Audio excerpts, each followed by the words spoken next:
Today on the Bandrew Says podcast, we're going to be talking about the October Apple event, an update to the entire Equifax data breach thing, a couple of new products, and a whole lot more, so go ahead and stick around.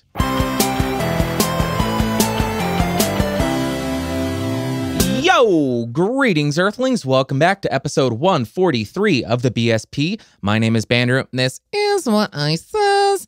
Like always, down below there are timestamps so you can skip around and save a couple of minutes, but if you got the time, I would suggest listening to the entire episode, and if you want to see the back catalog, the video, the audio version, you can find all of that at bandrewsays.com. Let's go ahead and jump right into the October Apple event. I will start by saying, this has likely been my favorite Apple event in the last couple of years. This was incredible for me. I actually cheered at one point when they just said Mac Mini, because I've been waiting for that for years. So what did they announce at this event? A new Mac Mini, a MacBook Air, and a new iPad Pro. Let's go ahead and go a little bit more in depth into each of these products, and then we can talk about my thoughts on those products. The Mac Mini starts at $799, and you can get a Core i7 8th Gen 6-core processor. You can get up to 64 gigs of RAM, up to a 2 terabyte solid-state drive, 4 Thunderbolt 3 ports, 2 USB-A ports, up to a 10 gig Ethernet port, HDMI 2.0, I believe, a headphone port, and a T2 security chip. The MacBook Air starts at $1199. It has a 13.3-inch Retina display, finally, 2 Thunderbolt 3 ports, a headphone port, a much larger trackpad, Touch ID without that awkward, awful touch bar, an 8th Gen dual-core CPU, Core i5 Y series, I believe, up to 16 gigs of RAM, up to 1.5 terabytes SSD, and a T2 security chip. And lastly, the iPad Pro comes in an 11-inch or a 13-inch. You can get it at $799 or $999 starting prices. Comes with USB-C. The biggest change of the iPad Pro, a USB-C port instead of a Lightning. You got the upgraded screen sizes, as I mentioned, 10.5 inches up to 11 inches, and the 12.9 inch is the same screen size, but a smaller footprint. It has Face ID, which can be used in portrait or landscape or any orientation you're holding it. It has squared edges and it's much thinner, but that comes with a huge camera bump, which is absolutely ridiculous, and I hate it.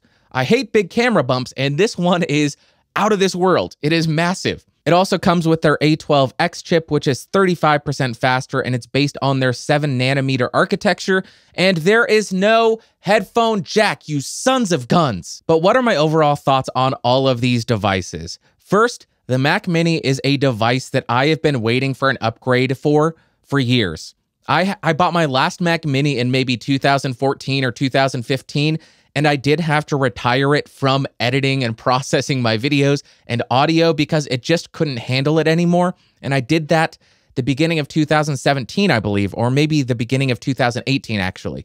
And it's still being used as a general browsing machine. I use it for Discord, voice chats, all of those type of very low impact use cases. And I've just been waiting for this. Thunderbolt 3, 6-core processors, it's no longer mobile processors, and a bunch of RAM that's not soldered to the board. You can upgrade it yourself, so I'm going to be able to do that if I want to add RAM in the future. And all around, just an amazing upgrade, and I am very happy about it. People are saying, oh, it's too darn expensive. Oh my God, it's $200 more expensive than the last one. Shut up. Who cares? It's $200 more. Maybe they shouldn't have raised it, but they did. There's nothing we can do about it except say, okay, well, you know, I really need an upgrade. I'm not going to buy it. I'm going to go ahead and get a worse experience on a computer because it's cheaper. I can buy a computer with much better specs, as John Prosser would say, but I don't care that the operating system is not as good for what I am using it for. I don't care. I'll get better specs and a worse experience, but it's cheaper. I don't care. I'll spend the extra money for better experience. I'm going to get so much hate for that. I'm going to get so much hate. Whatever. Next, the MacBook Air is exactly what I wanted the 12-inch MacBook to be. I bought the 12-inch MacBook thinking it would be a perfect machine for my use case. I'm not editing 4K video. I'm not editing massive sessions in my DAW. I have 2 or 3 tracks in my DAW, 2 video files that are 1080p at best, and the 12-inch MacBook could absolutely handle that. But it did not have Thunderbolt 3, which is what I wanted, so I could maybe run my Universal Audio Aero through it. It did not have a second USB-C port to power it and have a data device connected to it or an interface connected to it. Now it has both of those things, but we also got a Touch ID little panel without the awful touch bar. The touch bar was terrible. It was a great idea initially, and then when you see it actually implemented, it's like, oh, this is not very good. You still want that function row, but now you're getting that Touch ID, which is spectacular to see. I'm very happy about that. Now, something that I read right before recording this that got me even more excited about the MacBook Air is that when the lid is closed, it actually physically severs the microphone's connection. So if somebody installed malware on your computer or you downloaded something stupidly and it had access to your microphone, as soon as you close that laptop, it's no longer going to be able to pick up any information from your microphone. They did not do the same thing with the camera because if the lid is closed, then the camera's completely covered. Is this a perfect solution? No, I personally would have loved to have seen some actual physical kill switches. That would be a much better solution in my opinion, because while you're working, that's when you're going to be the most vulnerable. You're actually doing a bunch of important stuff. That's when somebody's going to be spying on you, not when the lid is closed and it's in the other room. That doesn't really matter much. So I would have liked to have seen the physical kill switches, but this is a step in the right direction. I highly doubt on a Mac computer we will ever get physical kill switches because that will just confuse people. But this is a step in the right direction at least. And that's all I have on the MacBook Air. I'm not going to buy it though. I'm not going to buy it. I want to, but I'm not going to. I'm going to show some restraint. And then lastly, we got the iPad Pro. The removal of the headphone jack is such a kick in the nuts. It is a huge kick in the nuts, but here's my thought process there. Whenever I am sitting down at a desk to use my headphones with a device, I am doing some kind of recording, I am doing some kind of editing, and I never have my headphones connected directly to my computer's headphone jack. I almost always will have some kind of audio interface connected to that computer, that tablet, that phone, anything. I never think, oh, I need to do some high quality editing. I'm going to connect directly to this port. That's never the case. For travel, it could suck if you still use wireless or wired headphones rather. That does suck. But I'll go ahead and make that trade-off for the USB-C port. I still will admit I would love to have that 3.5 millimeter port, but whenever I have sat down to do actual work, I have an audio interface connected to my device, so I will make do with the iPad Pro and the USB-C port and no headphone jack. Apple, you're hurting me. You're hurting. I want to defend you, but that does suck. It does suck for a lot of people. And wired headphones do still sound significantly better than Bluetooth headphones. You don't have the lag, you don't have the compression, you don't have any of that stuff. But we'll go ahead and take note of your bravery. So brave, so courageous. Good for you, Apple, you douches. But on that note, the USB-C port is exciting. I did pre-order the 13-inch iPad Pro, and I cannot wait to test out the functionality of this port, the multi-track recording, the audio interfaces, what kind of DACs are we going to get out of this thing? It just seems like it opens up an entire ecosystem, and Apple didn't lock it down. They could have made it proprietary in some way, but I do not believe that they did that. So the use of this USB-C port is going to be left completely up to developers.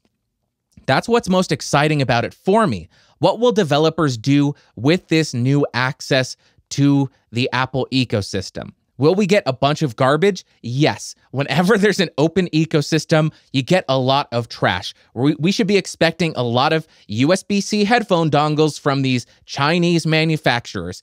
Without a doubt, that is going to come.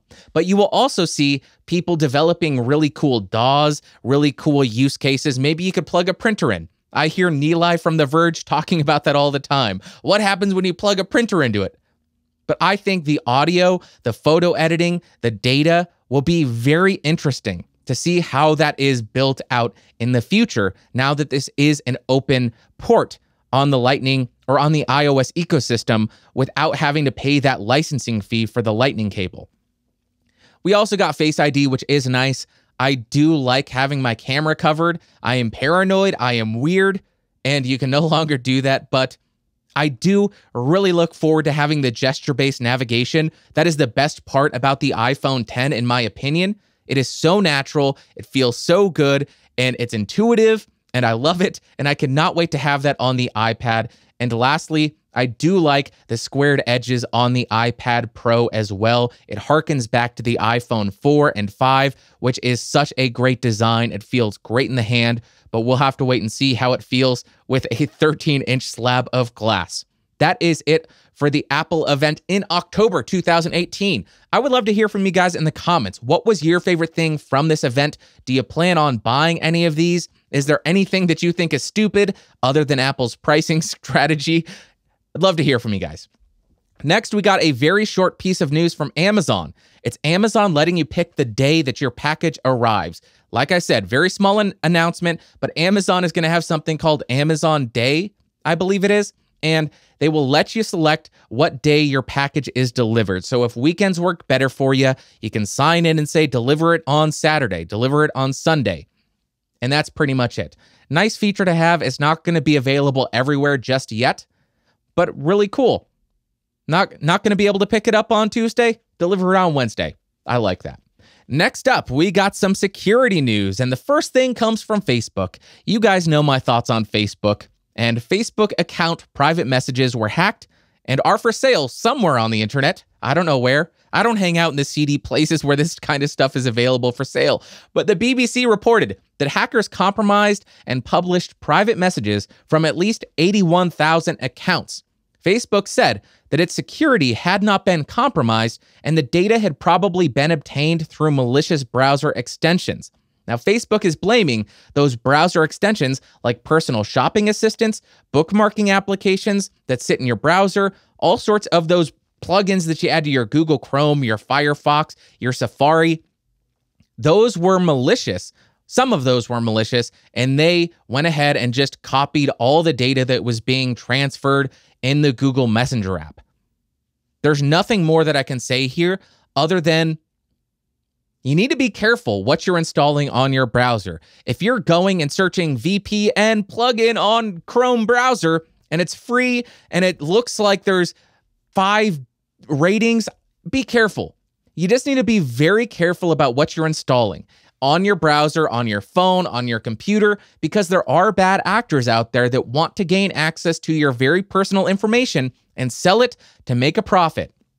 So if you don't need that plugin, if you don't need that little add-on game to your browser, don't install it because there could be a bad actor behind the development just trying to gain access to your information, to aggregate it in some kind of hacking database and sell it off. And the last thing most people would want, even if they have nothing to hide, I have nothing to hide, you still don't want your private messages out there. So be careful. That's all I can say with this story.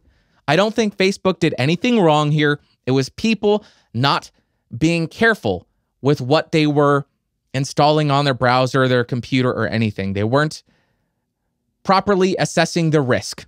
Next, we got, why is no one in the government stopping Equifax? That's what I wrote down. I wrote that down. This is an update to Equifax. If you're unaware of what is going on with Equifax, last year, Equifax ignored notes to install updates on their system for months. This led to a huge security flaw that was exploited, ultimately leaking almost 150 million people's personal information. Following this data breach, they offered 1 year of free credit monitoring. That's awesome. That is so awesome. Thanks for the free credit monitoring from the agency that just showed us that you don't know how to handle your security. Why would we trust you with that, you dopey? I'm not going to say it. Not going to say that word. But that year is coming to an end. But still, you can get an extension to that. You still want that free credit monitoring? We're still going to help you out. And it's not going to be from Equifax. It's going to be from Experian, another credit monitoring agency. And Equifax is going to be sharing your information with Experian to fulfill this credit service. Now, Equifax tells us that Experian already has most of this data. They currently have and are using this information, except the phone number and email address, in the fulfillment of the Experian ID monitoring, which is part of your current service with the Trusted ID Premier. This is a joke, right? We are being punked on a entire countrywide level. This is a complete joke. I cannot believe that this is happening. What Equifax should be doing is saying, hey, dudes, you know that data breach because we are so incompetent? All that information's in there. Just go ahead and go grab it from there. It's all available publicly. Why are we going to send it to you? Go get it for free. It's free over there. You dopey I cannot believe this. This is insane.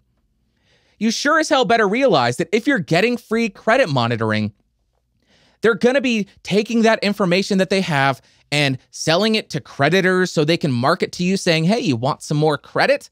They're going to use that information to make more money off of you. It's a free credit monitoring service, but it's not actually free. You have become a product, and now they are extending that out to a third-party company saying, hey, you want a little piece of this pie where we're earning a bunch of money off of our incompetencies? Here you go. Take a part of this pie. It's making us a lot of money, guys. This is going to be awesome.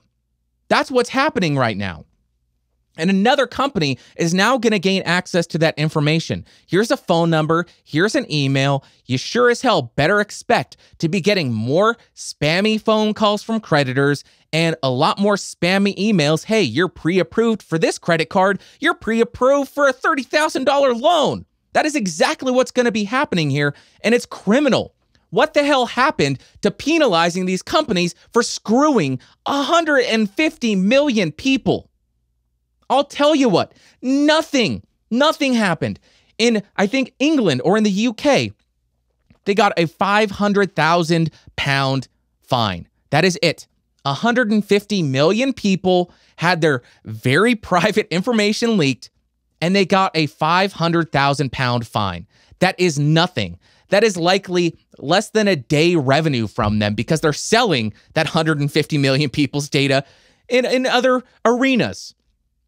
In the US, according to Reuters, they avoided a fine by agreeing to perform a detailed assessment of cyber threats, boost board oversight of cybersecurity, and improve processes for patching known security vulnerabilities. Equifax said that they have already completed a good number of the required actions. That's your fucking job.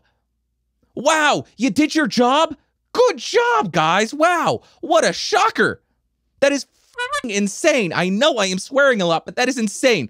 They avoid a well-deserved fine because they agree to actually do what they should have been doing all along. That is not how this should be working. Okay, you were incompetent, you leaked 150 million people's very sensitive information, and you won't be fined because you agreed to do what you should have been doing the entire time? This is stupid. I am almost certain that there is some kind of criminal activity going on here. A bunch of lobbying. I know that's not criminal, but that is still shady as hell. Probably bribes, maybe kickbacks. I don't know what's going on, but there is no way that this company that screwed the entire country, the entire over 18-year-old population of the US would be able to get away with this just by saying, okay, we'll go ahead and start doing our jobs now. We weren't doing it before. We'll start now, and you don't fine us. That is complete bullcrap. That is nonsense, and something is going on here. I'm not even going to go to the conspiracy corner because this is not a conspiracy. It is happening. Think to yourself, why would this company get off? There's no reason.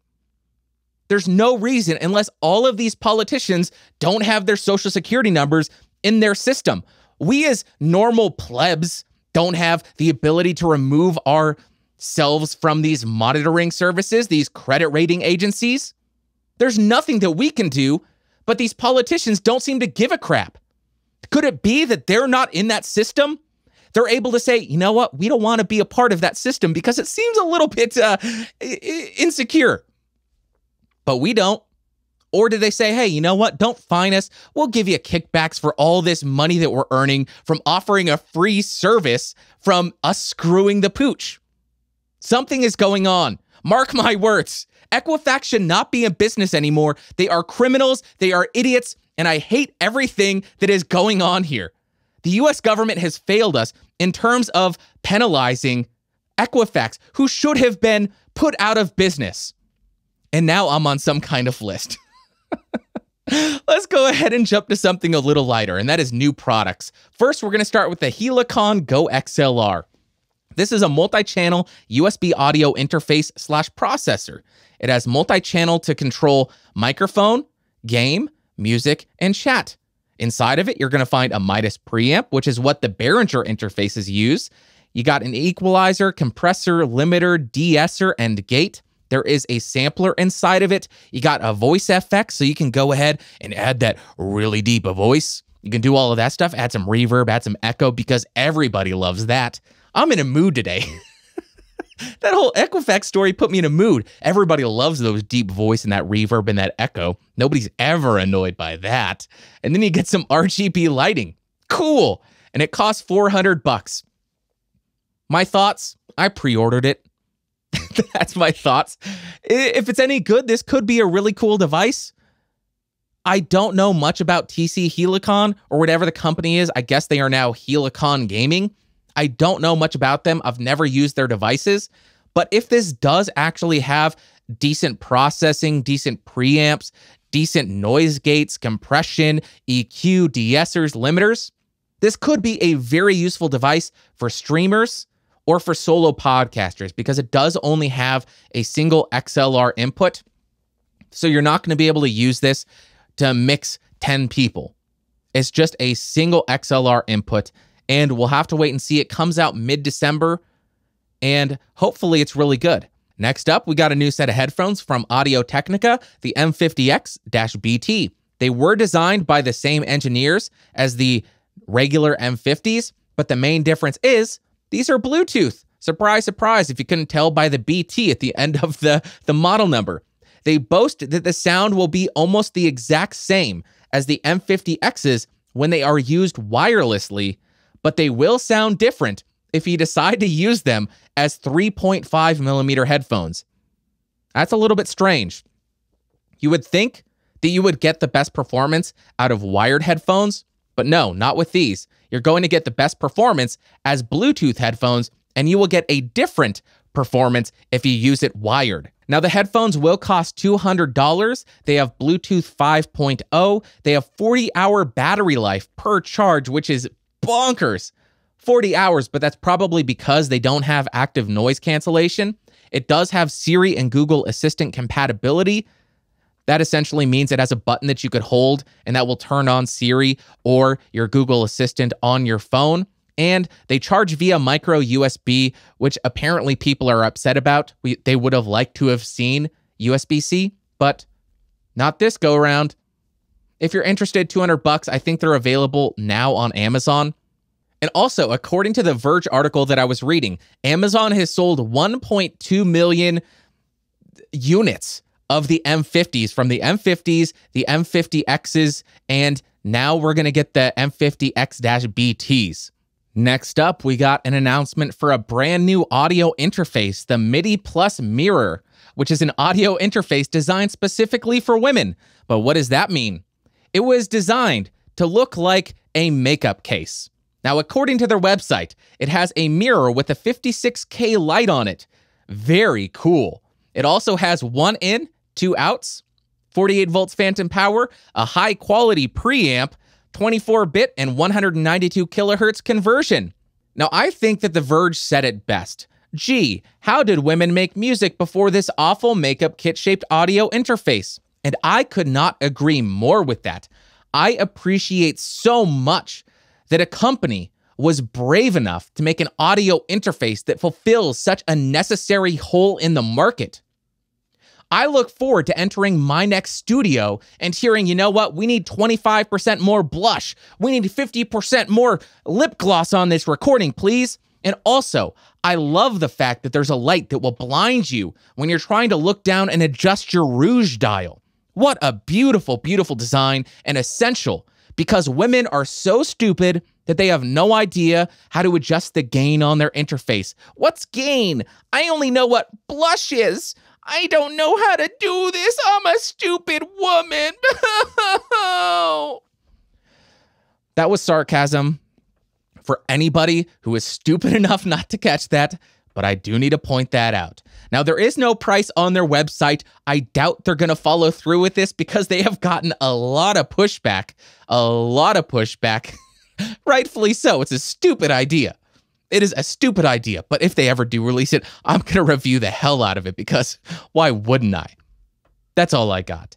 Now let's jump to, actually, what have I been testing? Today, I am using the MD441U because I have not tested it again since I got it back from repair.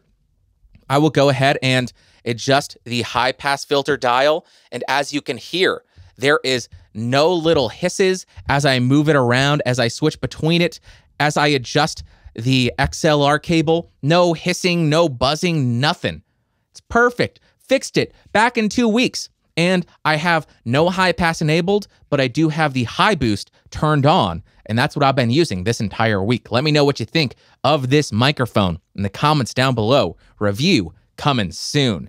Now let's jump to what you had to say. I'm going to go ahead and blow up this little screen so I can actually read it. First comment comes from Keb Andrews. YouTube will likely use stricter filters to block copyrighted content if it becomes more of a problem. There are millions of YouTube clips being uploaded every day, and no corporation has the manpower to sue Google over every infringement. It's impractical. Keb, I do think you have a very good point there about it being impractical for companies to sue Google over every single copyright infringement or every piece of content that's uploaded that's even fair use. But that doesn't change the fact that that risk is still sitting over Google's head. It doesn't change the fact that if Article 13 is passed, that these companies could sue Google over every infringement of copyright, of content that goes against what is allowed. Even if it is allowed, fair use doesn't matter under Article 13, according to my understanding. I haven't read it fully. I don't understand legalese. That's my understanding. I think that's all that really matters. Even if companies aren't able to sue them for every infringement, having that risk, having that tool, having that threat hanging over Google's head is all these companies want, because who knows what the next viral hit will be? Will it be the next Harlem Shake? Well, guess what? All of those videos infringe the copyright of Harlem Shake. Now Google is going to be sued a lot of money. So Google is going to be much better served by not allowing any of that content to be uploaded. No copyrighted content anywhere. You know what? Is it a cover song? We have no way of determining that. We're going to go ahead and not allow you to upload at all. But I do agree that it is impractical for companies to sue Google over every infringement, but having that risk over their head is going to change everything about how YouTube functions. But very good input. Car Ramrod then says, I didn't sell out, I bought in. YouTube. I love you, Car Ramrod, don't get me wrong, but for the first time in my life, I am 18 and I can say, you. Anybody who's wondering what that is, go check out SLC Punk, one of my favorite movies. Next comment comes from Lyowan. So ScrewTube is going to take money, the share YouTube takes as their share that is made from smaller creators, and give a portion of it to large corporations who don't need the money, so that those corporations can make trustworthy videos instead of investing in the creators who are making them money. Maybe I'm reading too much into this, but it sounds like a big middle finger if it is the case. It is basically saying to creators, we like what you're doing, but we're going to pay TMZ because they are more trustworthy. Lyowan, I don't think you're being hyperbolic. I think that is exactly how it is being handled. I don't think they're taking all the money that, or all the revenue from these small creators and giving it to the big companies. But the fact that they are doing that is still a kick in the pants, saying, oh, you earned us $10 million this last year. We're going to give $10 million to these companies that are well established. They have big budgets. They have teams already hired, rather than giving it to a smaller creator. But to be fair, like I said on last week's episode, they do have that educator little panel thing that you can submit to and possibly get some funding to create some content. So they are giving back to the smaller creators, the, I guess, main YouTube creators, the people who made the platform what it is. But I still do hate this. Now let's jump to my favorite part of the podcast, the Ask Bandrew segment. All right, if you got any questions, send them to askbandrew@gmail.com, and I may answer them on an upcoming episode of the podcast. The first email comes from, where are we? Michael. He says, I took a screenshot of my Amazon cart. Do you think this would be good for beginners podcast? Nothing serious. I'm just going to use it as a tool to improve my social anxiety, but I still want it to sound reasonably good. In his cart, he has the Neewer boom arm with a pop filter, the Mackie Onyx Artist 1.2 2-in x2 out USB audio interface, and the Behringer XM8500 comes to a total of 76 pounds. Alternatives are the Samsung Q2U USB or AT2100 USB. Those are around 70 pounds in the UK. The only other options I have considered are the AT2020 USB Plus at 110 pounds. Michael, thank you very much for the email, and I think you are on the exact right track. I think that is a great starting setup. The XM8500, the Mackie Onyx Artist, and that Neewer boom arm with the pop filter, that is everything you need. Just make sure to throw in an XLR to XLR cable, and I was going to say make sure to get a pop filter because the XM8500 is very susceptible to plosives, but you're getting one. So I think that's a wonderful starting point. You're going to be very happy with it. You may have a little bit of noise issues with the XM8500 driving that Mackie Onyx really hot. Just bring the microphone as close to your mouth as possible within a couple of inches, decrease the gain a bit, and you should be good there. But I think that's a good starting point. Good luck, have fun, and best of luck improving the social anxiety. I feel your pain, dog. I feel your pain. Next comment or next email comes from Clutch, please. Question. I'm planning on getting the Shure SM58 with the Focusrite Scarlett Solo AI. Do I need a shock mount for this microphone? And what boom arm should I get? I game on keyboard and mouse with a shock mount. Will it pick up vibrations? Clutch. Howdy. Thank you very much for the email. You don't technically need a shock mount for that, but I would recommend it. I don't have the shock mount that I'm going to recommend in this room. It is the Audio Technica AT8410A. It's an excellent shock mount, and that will help with vibrations. I would normally recommend something like the Neewer boom arm, but these have springs on the outside that whenever there's a bump of them, it gets very, very loud in the microphone. So I think you need some kind of boom arm that does not have that kind of suspension system. The Rode PSA-1 does not have that, but that is held down by the weight of the microphone. So the SM58 likely won't be heavy enough for that. You could go with the Blue Compass. That's another option. I think there are some other ripoffs of the PSA-1, which are much cheaper, like 30 or 40 bucks. And those may work for you. I guess you could go with a Neewer, but you may run into issues with the springs bouncing around and causing noise. But as far as the shock mount, that AT8410R, whatever the hell I said, and the Neewer, the Rode PSA-1, the Blue Compass, any of those will work better than having it sat directly on your desk. Hope that helps. Great question. Next email comes from Ross. Hi, Bandrew. I've been a fan of the Podcastage channel for a while now, but only recently started listening to the Bandrew Says podcast. For the record, love it. Thank you very much, Ross. Very much appreciate you. I've stopped myself from emailing you for a while now because I did not want to be a pest. However, I've run out of ideas and was wondering if you knew a way to fix my ongoing issue. I started podcasting and recently started a new segment on my show where I'm interviewing other podcasters over programs such as Skype and Uber Conference because unfortunately these guys aren't familiar with Discord. I'm having problems with my microphone on Skype and Uber Conference where my microphone's volume level is automatically adjusting no matter if I'm on Mac or Windows 10.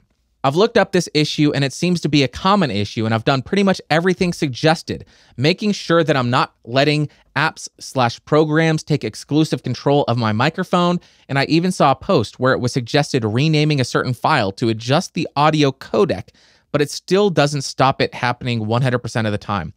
I also tried posting it in your Discord server and nobody knew how to solve it either, although one guy did say he's having the same problem. Below are some things that I've tried just for reference. Sorry for the long email, but I wanted to be as informative as I possibly could. Ross, I do appreciate you being very thorough with your question. That is how questions should be formulated when somebody's sending in technical questions. Unfortunately, that is a difficult question that I personally have not come across. And I think a good solution could be one of these online podcasting services like Zencastr. I can't recall the others. Check out the Podcast Engineering Show. He talks about a couple of them in his show, or Better Podcasting.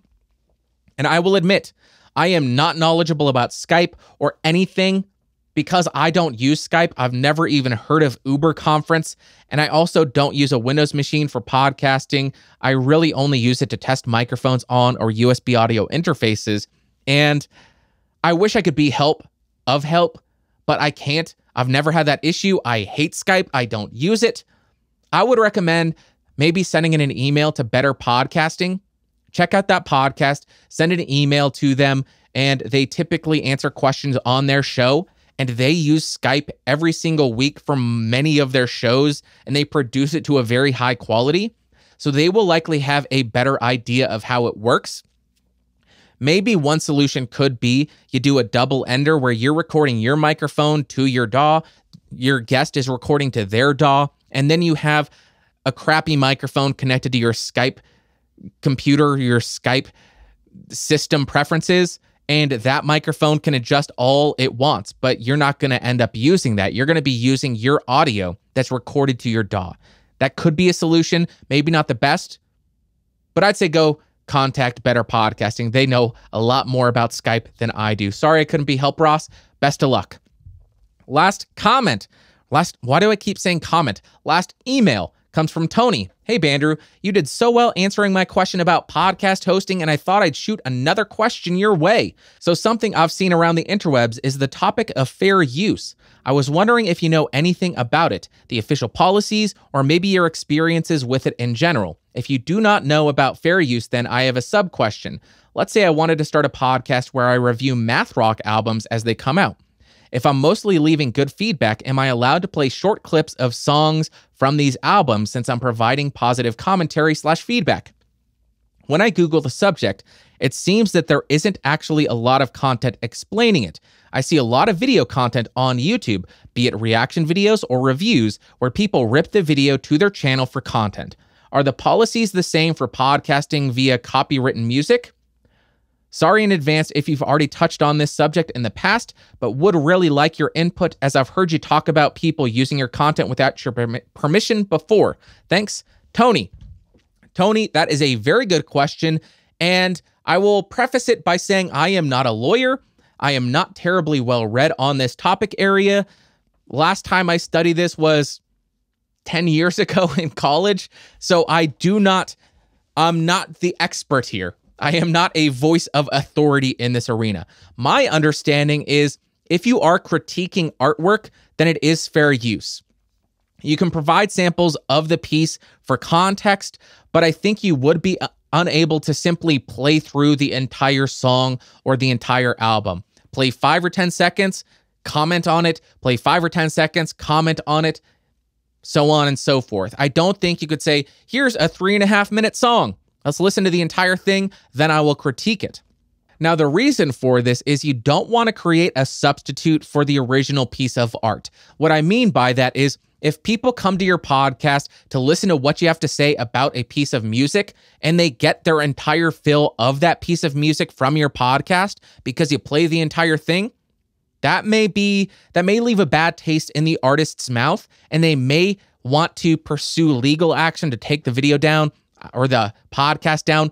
I doubt it, but there is a possibility there. So what I would recommend is if you do go this route, play 5 or 10 seconds, talk about it, 5 or 10 seconds, talk about it.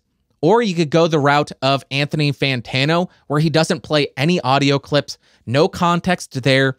All he does is talk through the albums, the songs, and he does it very well in an entertaining way. But he doesn't have any kind of copyright infringement because he does not include any of the music.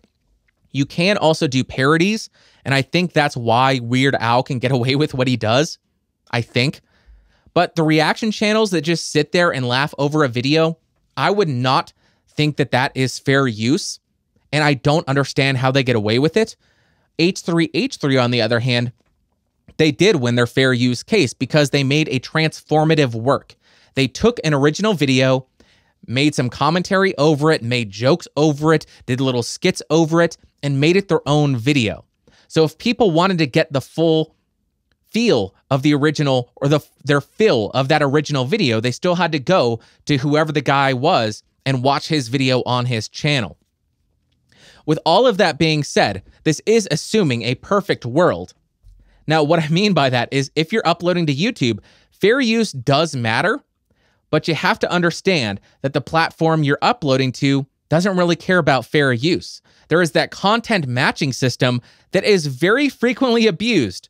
You see this frequently with PewDiePie, where he will show a clip for 3 seconds, and guess what? Somebody claims that entire video. They steal all that revenue because he includes a 3-second clip, even though it is fair use.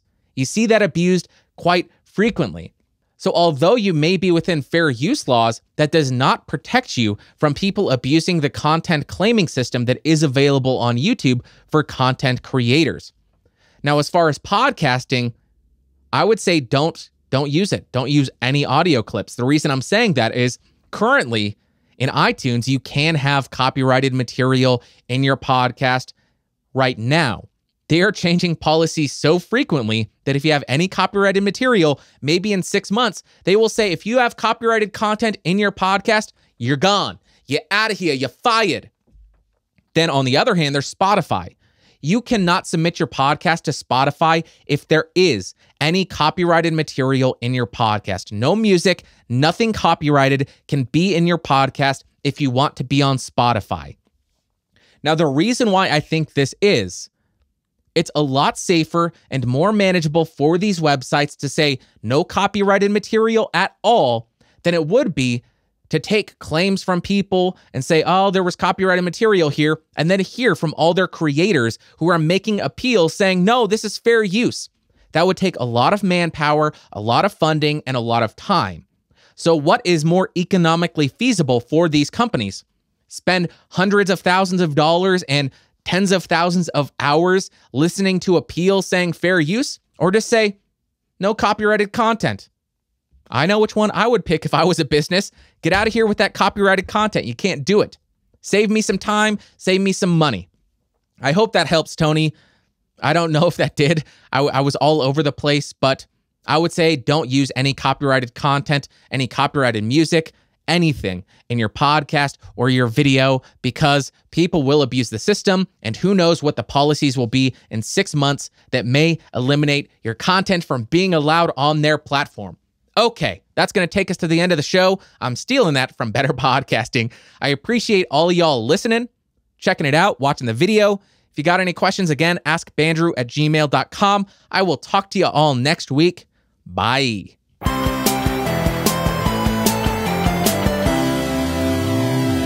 This has been a Geeks Rising production. Your executive producer of Bandrew Scott. For more information, head over to www.geeksrising.com.